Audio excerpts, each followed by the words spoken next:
Buka Suara. Assalamualaikum warahmatullahi wabarakatuh. Selamat malam, selamat datang di acara Buka Suara. Pertama-tama marilah kita panjatkan puja dan puji syukur kehadirat Allah Subhanahu wa taala yang telah memberikan rahmat dan hidayahnya sehingga kita dapat berjumpa dalam acara ini tanpa suatu halangan apapun. Pada malam hari ini, kita akan berdiskusi dan mengulas mengenai permasalahan sistem pendidikan di Indonesia. Adapun tata tertib yang harus panelis perhatikan yaitu yang pertama, terbuka, sopan, tidak emosional, dan demokratis. Yang kedua, panelis yang mendapat kesempatan menanggapi atau bertanya mendapat alokasi waktu maksimum 8-10 menit. Yang ketiga, pertanyaan atau tanggapan disampaikan secara jelas. Dan yang terakhir, panelis yang memiliki pengetahuan atau solusi atas suatu soalan yang sedang didiskusikan dapat menyampaikan pendapatnya dengan alokasi waktu yang disesuaikan. Karena diskusi ini bercorak dari, oleh, dan untuk peserta diskusi, dengan tetap memperhatikan waktu dalam keseluruhan diskusi. Sebelum memulai, perkenalkan saya Aisyah, sebagai moderator sekaligus tuan rumah yang akan memimpin jalannya diskusi pada malam hari ini. Dan tak lupa saya perkenalkan panelis yang sudah bergabung di forum Google Meet. Yang pertama ada tim pengembang kurikulum Ibu Dia Ika Purwanti. Selamat malam Ibu, selamat bergabung. Selamat malam Mbak.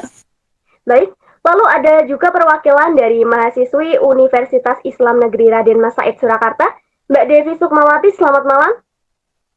Selamat malam Mbak. Selanjutnya kita juga kedatangan Bapak dosen dari salah satu universitas ternama di Indonesia, Bapak Ahmad Sitkon Muafi. Selamat malam Pak, selamat bergabung. Selamat malam Mbak Aisyah. Kemudian panelis yang terakhir saya perkenalkan Ibu guru kita Tira Okta Pratiwi. Selamat malam Ibu. Selamat malam Mbak. Baik, itu tadi keempat panelis kita yang sudah bergabung. Selanjutnya saya akan memulai dengan tanggapan panelis terkait bagaimana tentang perkembangan sistem pendidikan di Indonesia. Menurut Mbak Devi, selaku mahasiswa yang saat ini masih menempuh pendidikan, bisa memberikan tanggapannya apakah sejauh ini sistem pendidikan di Indonesia sudah berjalan ideal sesuai dengan harapan masyarakat. Waktu dan layar dipersilahkan kepada Mbak Devi.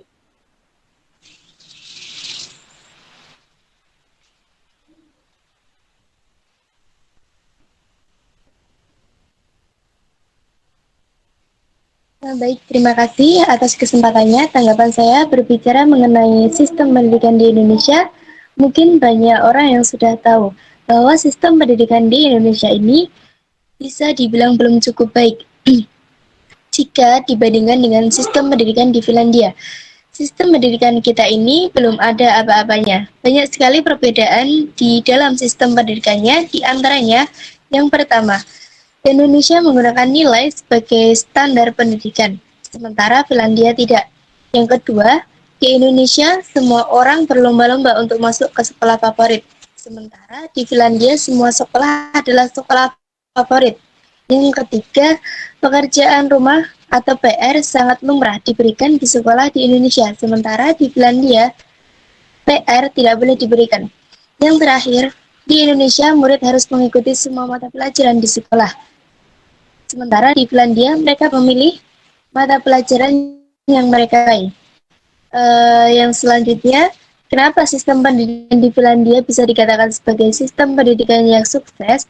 Hal ini lantaran mereka mempraktikkan pola pendidikan dari Ki Hajar Dewantara, yakni sekolah adalah tempat belajar yang menyenangkan. Lantas, kenapa sistem pendidikan kita ini tidak segera berbenah? Apakah anak-anak harus cerdas dan tidak berhak bahagia? Terima kasih. Saya kembalikan kepada moderator. Baik, berarti sejauh ini sistem pendidikan di Indonesia memang belum cukup baik ya Mbak. Jika dibandingkan dengan sistem pendidikan di Finlandia, sistem pendidikan kita ini masih tertinggal sangat jauh. Dan ada keresahan dari mahasiswa sendiri, mengapa kita tidak menerapkan saja sistem pendidikan Finlandia itu di Indonesia? Mungkin Pak Afi bisa menjawab keresahan tersebut, alasan mengapa sistem pendidikan kita tidak mengadopsi sistem pendidikan Finlandia yang terbukti bagus. Silahkan Pak Afi.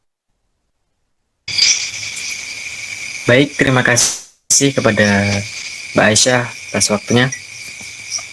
Nah, menanggapi persoalan tadi, mengapa sistem pendidikan kita, pendidikan Indonesia ini tidak mengadopsi sistem pendidikan dari Finlandia tadi. Nah, menurut tanggapan saya, bagaimanapun dalam perkembangannya itu, pendidikan di Indonesia senantiasa harus menghadapi yang namanya masalah di setiap tahapnya. Nah, masalah-masalah ini hanya dapat diselesaikan dengan partisipasi, dengan kontribusi dari semua pihak yang terlibat, yang terkait di dalam sistem pendidikan, seperti guru, kemudian kepala sekolah, masyarakat, dan juga yang paling penting adalah peserta didik itu sendiri. Nah, oleh sebab itu, sebuah sistem ini yang dianggap buruk harus diperbaiki dari sub terkecil, yaitu sub terkecil itu adalah keluarga. Nah, di sini keluarga, khususnya orang tua, adalah pihak yang paling bertanggung jawab penuh terhadap perkembangan dari buah hatinya. Orang tua juga adalah pemberi pondasi, memberi dasar, dan kemudian memberi filter utama bagi si anak agar nantinya mampu menghadapi lingkungan yang kedepannya, lingkungan sosialnya.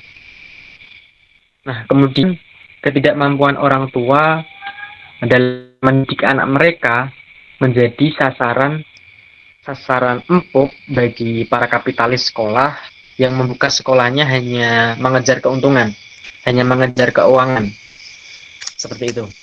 Kemudian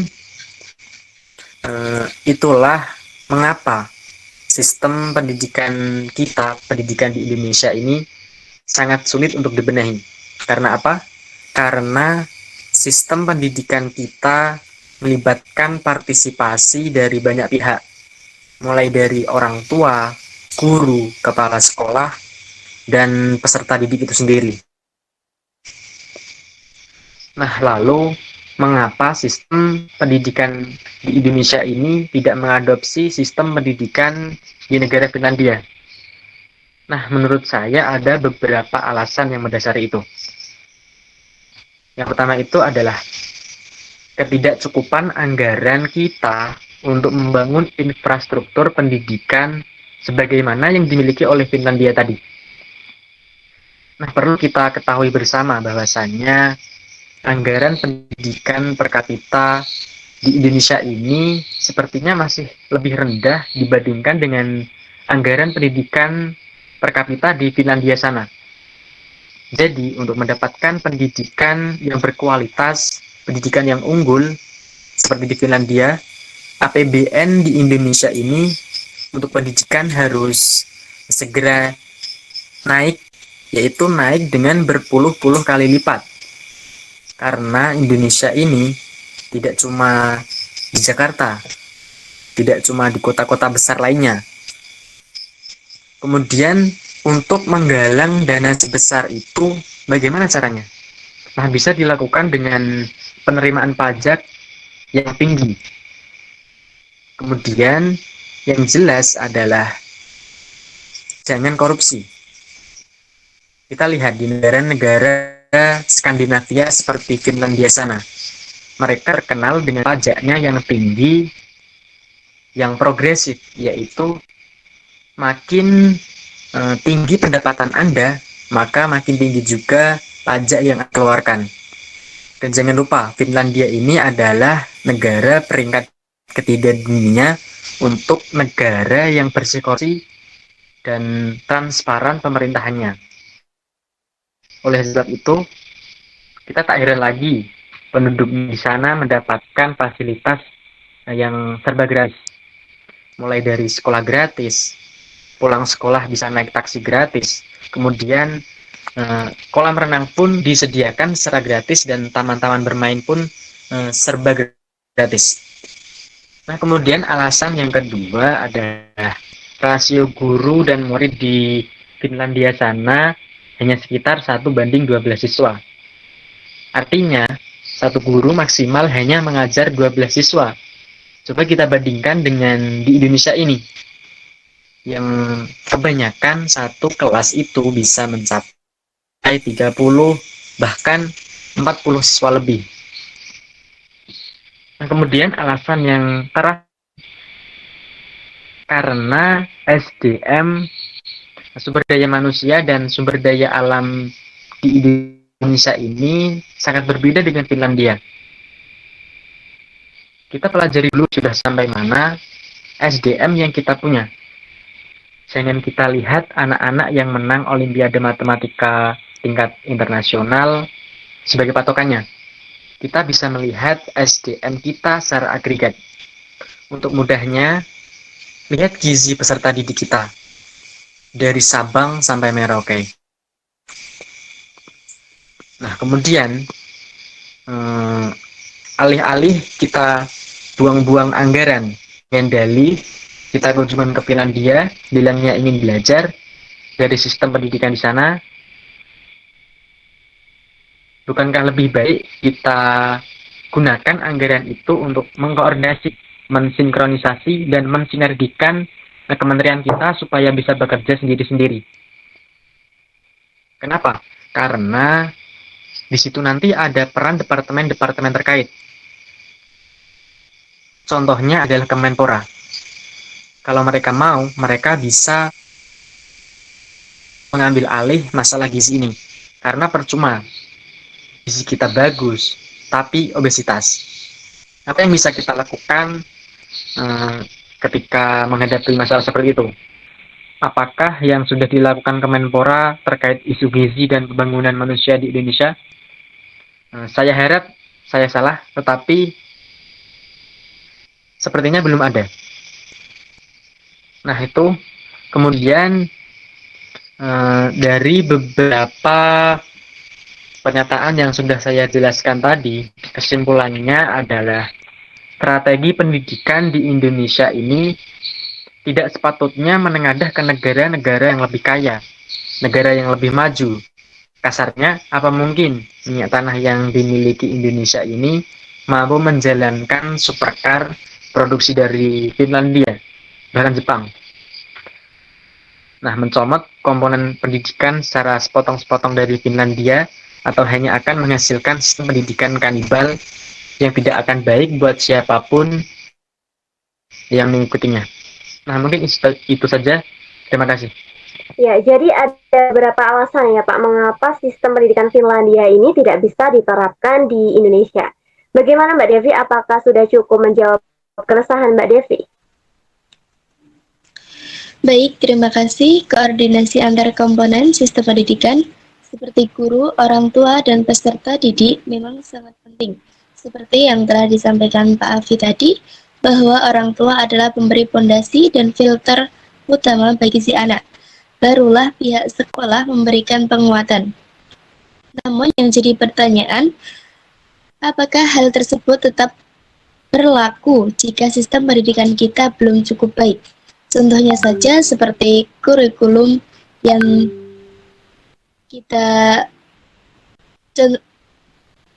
contohnya saja seperti kurikulum kita yang sering mengalami perubahan. Bukankah hal tersebut memberikan dampak buruk seperti menurunnya mutu pendidikan dan menurunnya prestasi siswa karena tidak dapat menyesuaikan diri dengan sistem pembelajaran pada kurikulum yang baru?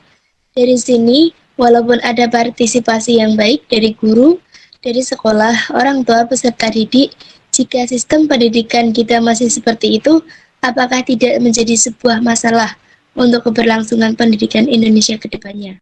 Terima kasih. Baik, jadi sedikit menyinggung mengenai kurikulum Indonesia yang sering berubah ya Mbak.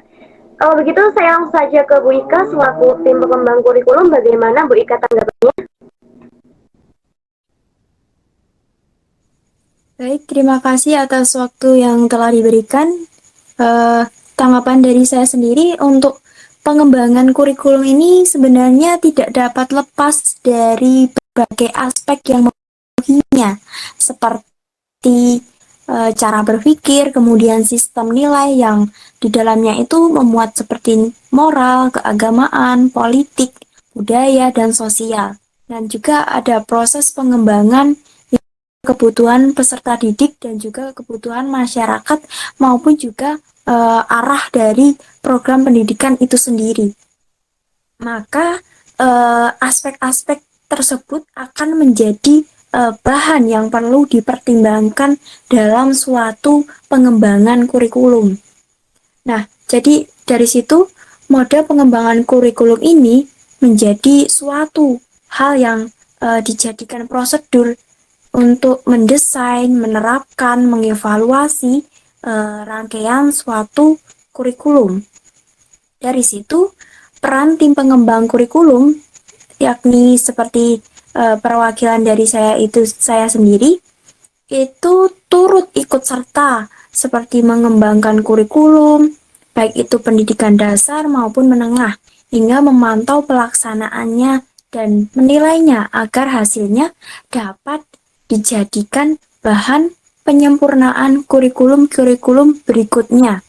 Nah, dari situ, sebagai perwakilan dari tim pengembang pendidikan itu sendiri, nah, nantinya kami ikut berperan untuk menjadi mediator, fasilitator, ataupun pendamping dan juga dituntut untuk memiliki inovasi dalam rangka membantu tugas Dinas Pendidikan Kabupaten ataupun kota yang berkaitan dengan pengembangan, implementasi, monitoring, dan juga proses evaluasi baik itu muatan lokal maupun kurikulum tingkat satuan pendidikan di berbagai jenis jenjang pendidikan. Selain hal itu, seperti yang terdapat dalam Permendiknas nomor 41 pada tahun 2007 bab 3 bagian B itu dinyatakan bahwasannya kebijakan tentang diperbolehkan sekolah menyusun kurikulum mereka masing-masing itu merupakan kesempatan yang sangat baik bagi mereka untuk berkreasi, mengembangkan gagasan yang dapat dituangkan di dalam sebuah dokumen kurikulum yang nantinya bisa diaplikasikan di dalam suatu proses pembelajaran di kelas itu sendiri. Kemudian contohnya saja ada kurikulum KTSP. Ini kan merupakan hasil rekayasa dari warga sekolah masing-masing ya. Dan bukan merupakan hasil adopsi secara berkesinambungan. Karena apabila sekolah ini mengadopsi secara terus-menerus dari sekolah lain, hal ini itu akan sangat memungkinkan kurikulum mereka itu tidak sesuai dengan kondisi daerah dari peserta didiknya itu sendiri. Maka dari situ model pengembangan kurikulum harus dapat menggambarkan suatu proses sistem perencanaan pembelajaran yang dapat memenuhi berbagai kebutuhan dan standar dari keberhasilan dari pendidikan itu sendiri. Nah, dari situ dalam pengembangan kurikulum seharusnya banyak pihak-pihak yang harusnya turut ikut berpartisipasi seperti administrator pendidikan, para ahli pendidikan, ahli dalam kurikulum, maupun ahli-ahli dalam ilmu pengetahuan lain yang misalnya ada juga guru dan ikut serta orang tua serta tokoh-tokoh masyarakat yang bisa ikut serta berpartisipasi di dalamnya. Dari pihak tersebut yang secara terus-menerus bisa terlihat dalam pengembangan kurikulum agar apa? Agar berjalan sesuai dengan yang direncanakan. Nah, disitulah perencanaan yang dilakukan akan memberikan kejelasan dalam pengimplementasiannya dan akhirnya bisa menghasilkan produk berupa output peserta didik yang diinginkan. Jadi nantinya ada sumber daya manusia yang bisa terjun dalam masyarakat yang ikut serta untuk berpartisipasi. Nah, apabila kita berbicara mengenai kurikulum yang gagal, nah itu boleh jadi karena ada alasan yang sering kita temui yaitu adanya pertimbangan pengembangan kurikulum itu kurang matang atau kurang dipikir dengan hal yang kritis gitu. Maka implementasi yang sukses adalah ketika suatu proses itu mempunyai beberapa hal yang baru. Dari situ, implementasi itu bisa tergantung pada pendekatan umum dari pengembangan kurikulum dan bagaimana bentuk kurikulum itu sendiri. Nah, dari situ, kebanyakan orang kan juga percaya bahwa implementasi yang sukses itu bersandarkan pada penggambaran langkah-langkah yang tepat, yang terutama menyangkut pada proses pengembangan. Dan juga bisa diramalkan atau tidak, atau bisa berjalan dengan baik atau tidak. Nah, maka dari situ, implementasi kurikulum yang sukses ini dapat kita hasilkan dari perencanaan yang hati-hati. Nah, dari situ, proses perencanaan itu membutuhkan sumber daya untuk menyelesaikan aktivitas yang diharapkan. Hal ini itu menetapkan dan juga menentukan bagaimana sih sebenarnya cara mengurus kebijakan yang akan memerintah tindakan yang direncanakan tersebut. Nah, dari situ kita menemui titik temu, yaitu maka guru dan dosen juga bisa ikut serta di dalamnya. Mungkin itu saja yang saya sampaikan. Saya kembalikan ke moderator. Baik, jadi pada intinya guru dan dosen menjadi komponen penting dalam pengembangan kurikulum ya Bu Ika. Kalau begitu kita beralih terlebih dahulu kepada Bu Tira selaku tenaga pengajar di Indonesia. Bagaimana tanggapannya Bu Tira? Ya, baik. Menurut saya sendiri, saya setuju dengan tanggapan Bu Ika tadi bahwasanya meskipun kurikulum di Indonesia sering mengalami perubahan, namun kurikulum tetap saja tidak dapat dipisahkan dari guru. Kehadiran kurikulum dapat mempermudah guru melaksanakan pembelajaran di kelas.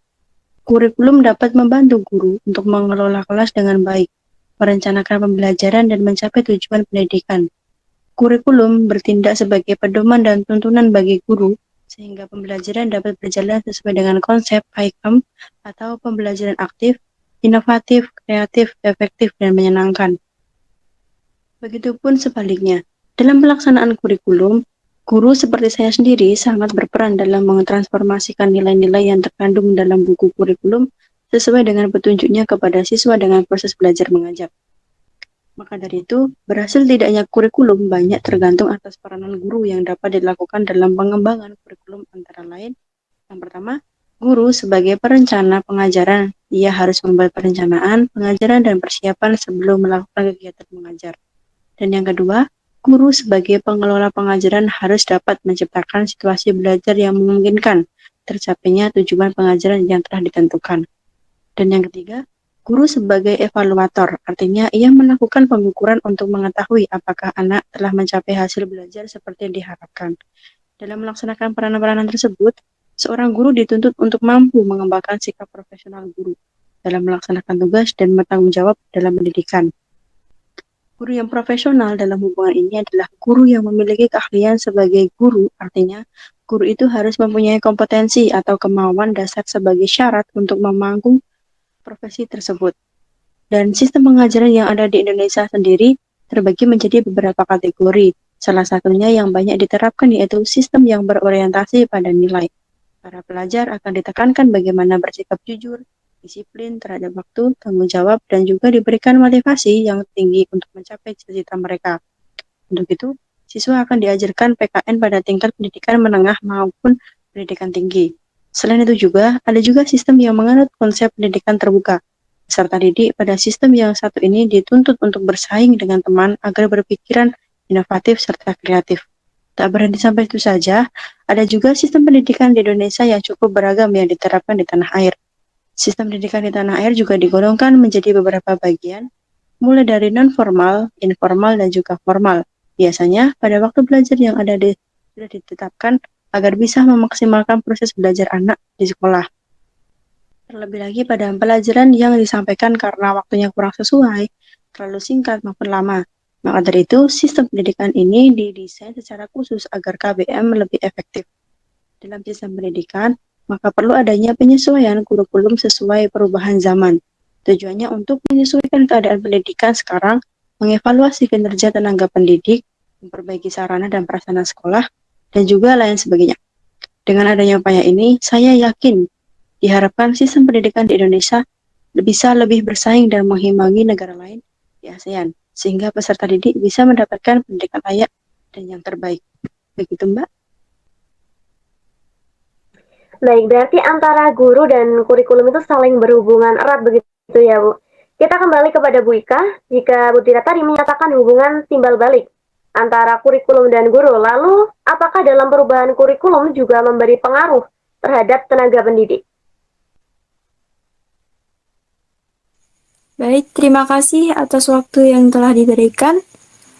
Terkait perubahan kurikulum sendiri, ini sebenarnya mengundang para guru ya, Mbak, untuk terampil dalam kegiatan pengembangan kurikulum itu sendiri. Jadi di situ kegiatan mengembangkan kurikulum yang dimaksud di sini yaitu kegiatan dalam menyusun rancangan program pembelajaran, baik itu terdiri dari analisis kurikulum, kemudian penyiapan tujuan instruksional, kemudian juga kegiatan yang nantinya diarahkan untuk mencapai tujuan serta perencanaan evaluasi hingga menemukan strategi-strategi yang sesuai. Nah, dari situ sebagai pelaksana kurikulum, guru ini menjadi kelompok pertama yang seharusnya itu merespon perubahan kurikulum karena berhubungan dengan teknis pengembangan kurikulum, terutama yang terkait langsung dengan pelaksanaan kegiatan pembelajaran, yakni rencana pelaksanaan pembelajaran atau kerap disingkat sebagai RPP. Nah, terdapat juga serangkaian proses kegiatan pembelajaran yang harus ditempuh oleh guru dalam memindahkan nilai dan isi yang terkandung dalam sebuah kurikulum potensial ini oleh guru kepada peserta didiknya atau kepada para siswanya. Nah, dari sini kondisi yang diharapkan adalah apa yang terjadi dalam proses pembelajaran itu bisa sesuai dengan yang terkandung di dalam kurikulum potensial itu sendiri. Dari situ, kesenjangan antara proses pembelajaran dengan kurikulum potensial menjadi gejala menurunnya kualitas atau proses pembelajaran yang pada akhirnya itu bisa mengindikasikan menurunnya kualitas dari sebuah pendidikan.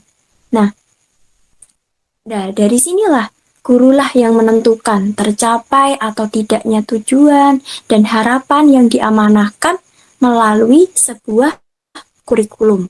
Nah, dari sini guru ini menjadi faktor penentu keberhasilan seluruh proses pembelajaran, sehingga berhasil tidaknya suatu pendidikan ini tergantung pada kiprah dari para guru-guru yang ada di Indonesia ini. Baik, mungkin itu saja. Saya kembalikan ke moderator. Baik, terima kasih. Tadi kita sudah dengar para panelis yang memberikan tanggapannya pada malam hari ini. Dengan hadirnya para panelis yang luar biasa, kita mendapatkan titik temu bahwa kita setuju sistem pendidikan di Indonesia saat ini memang belum cukup baik. Namun meskipun demikian, pemerintah dan komponen-komponen dalam sistem pendidikan saat ini terus mengupayakan perbaikan agar sistem pendidikan Indonesia nantinya dapat memberikan output berupa sumber daya manusia yang unggul dan mampu bersaing di era baru yang menanti. Baik, terima kasih kepada panelis yang sudah hadir. Saya Aisyah selaku moderator, pamit undur diri. Wassalamualaikum warahmatullahi wabarakatuh. Waalaikumsalam warahmatullahi wabarakatuh.